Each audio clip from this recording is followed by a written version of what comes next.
We've got an Eyewitness News exclusive. Local students attacked and beaten at school. They say they've complained to school officials. Eyewitness News reporter Phil Lipoff is live in Elizabeth with more for us. Phil?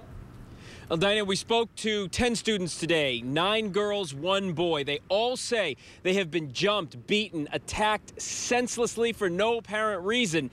The 9 girls say not just by girls. They say they were jumped and punched by boys as well. They say this is all happening because they're Haitian.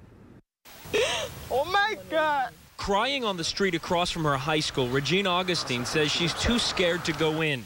She doesn't want to get beat up again, and she's not alone. We can't learn when we're scared. This group of Haitian juniors and seniors have had enough. Just 2 days ago, Carlene Jean was surrounded by a group of boys and punched in the face on school grounds, her lips still swollen. The principal says he has video of the attack and is in the process of identifying the boys involved. I just want them to stop the fighting. Jerome Dunn is an assistant superintendent in the district. He came to the school when he heard what was happening. So what are you going to do today for these kids? Well, right now, like I said, we're going to get to the bottom of who's responsible. That's our first step and our first priority, and to make sure the young ladies are okay. Dunn says he knows there is an ongoing problem between some African American and Haitian students, a conflict he says the school cannot resolve on its own. We need help.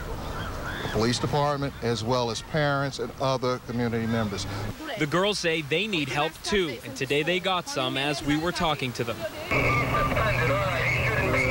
This suspended student was found inside the school. The principal threw him out, and the Elizabeth police stopped him on the street. The girls told us he's one of the attackers. His ID was taken, and he was sent on his way. Come on, ladies. Carlene and her friends were escorted back inside the building with the assurance that they will be safe.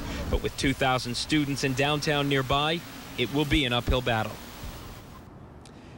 And here's an update for you. Just before we went on the air, a spokesperson for this district came down to our live truck and told us those girls were escorted right into school by security. They went to the principal's office, sat down with the principal, watched the video of the attack, identified 3, possibly 4 boys who will now be suspended and prosecuted. This district is run by a superintendent who has a zero-tolerance policy for this kind of thing. The school says it simply will not be tolerated. We're live in Elizabeth. Phil Lipoff, Channel 7 Eyewitness News.